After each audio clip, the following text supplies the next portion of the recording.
Hi guys, it's Miss Walker. So we're here in the playroom and we're going to read chapter 3 of Mrs. Piggle Wiggle.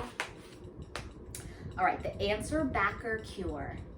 At 3 o'clock in the afternoon, Mrs. O'Toole put a peanut butter sandwich and a nice cool glass of milk on the kitchen table for her little girl when she came home from school. Pretty soon, the front door slammed and in bounced Mary, her red braids switching like little ponytails. Her mother said, "How is school, darling?" Mary said as she gulped her milk and took a large bite of sandwich. "Well, this afternoon, Miss Crabtree said Mary O'Toole will stay in for recess and put the paint boxes away. And I said," Mary took another gulp of milk, "You're the teacher here, Mrs. Crabtree. Why don't you put away the paint boxes and let me go out and play?" Yikes.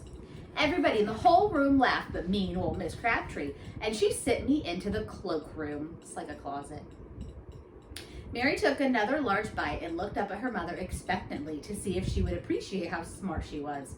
However, her mother said, "That was a very rude thing for you to do, Mary, and I am ashamed of you.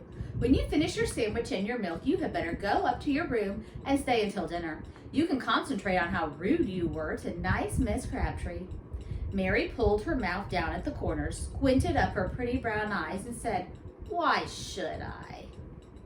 She kept her mouth pulled down and blinked her eyes rapidly in a most disagreeable way. Mrs. O'Toole was dumbfounded. Never had her little Mary acted in this horrid way before. She said quietly, "You should, because I tell you to. Now scat." Mary walked slowly out of the kitchen, switching her skirt and braids and managing to look imprudent even from the back.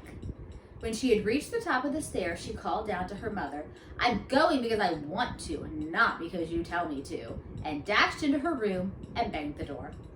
That night at dinner, Mary was quite normal, but after dinner, her daddy said, "Scoot the dishes off the table, Wean. Your mama's tired."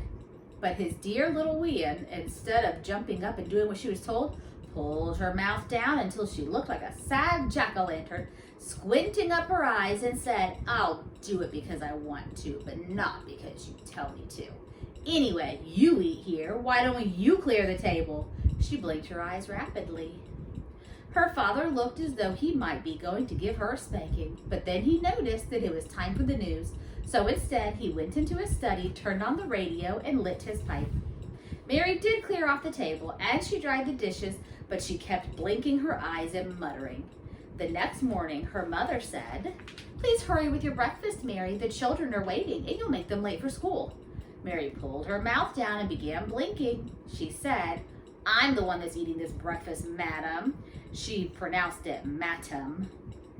Mary's mother sighed and said, "If you only knew how unattractive you look when you talk like that, then you would stop right now." Mary mumbled something into her mush and then grabbed her sweater and slammed the front door. Mrs. O'Toole went to the telephone and called her friend, Mrs. Ragbag. She said, "Hello, Mrs. Ragbag. Have you noticed any change in," it's a crazy name, Calliope yet? Mrs. Ragbag said, "Well, no, I can't say I have, Mrs. O'Toole. She seems to be studying hard in school and she eats and sleeps well. Have you noticed anything wrong with her?" Mrs. O'Toole said, "Oh, no, it's not her that I'm worried about. It's Mary. Yesterday afternoon, she came home from school and she seemed perfectly normal, and she looked all right, but she told me how rude she had been at school. I punished her, of course. In fact, I sent her to her room to stay until dinner, but then she was rude to me, and she was rude to her father, and I just cannot understand it. I thought perhaps all the children were acting this way." She pulls down her mouth and squints up her eyes and blinks, and she looks hideous.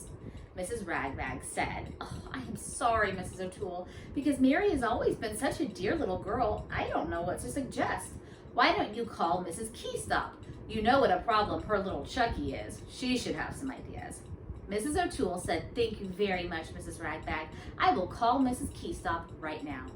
So she did, but she wasn't at home, and the maid, Nora, answered the phone. Nora said, "Sure, and Mrs. Keystop isn't home, Mrs. O'Toole, but how is that dear little Mary, the one with the beautiful braids?" Mrs. O'Toole said, "Oh, Nora, that is just why I called. Mary has suddenly become so rude. She answers back and she pulls her mouth down and squints up her eyes and blinks. She started yesterday and I am so upset. I called to ask Mrs. Keystop if she had ever had similar trouble with Chucky. Nora said sure, and there ain't trouble she hasn't had with Chucky. He is so rude and he talks back to himself, but I'm thinking you'd best call Mrs. Piggle Wiggle. That little woman has forgotten more about children than we'll ever know. She even taught Hubert Prentice to pick up his toys. Now there is a spoiled child. Mrs. O'Toole said, oh, thank you so much, Nora. I should have thought of Mrs. Piggle Wiggle in the first place. I'll call her right now. Mrs. O'Toole called Mrs. Piggle Wiggle and said, oh, Mrs. Piggle Wiggle, I'm so worried about my little girl, Mary. Mrs. Piggle Wiggle said, I know Mary. She has such beautiful red hair and such lovely brown eyes. Mrs. O'Toole said, well, she still has the hair anyway, but her eyes don't look pretty anymore. She squints them and pulls down her mouth, and then she... what's she do? Blinks. Mrs. Piggle Wiggle said, she answers back and is rude, isn't she? Mrs. O'Toole said, yes, she is, but how did you know? I do hope she hasn't been rude to you. Mrs. Piggle Wiggle said, oh no, Mary's always very polite to me, but I can recognize the answer backer symptoms. We're going to pause.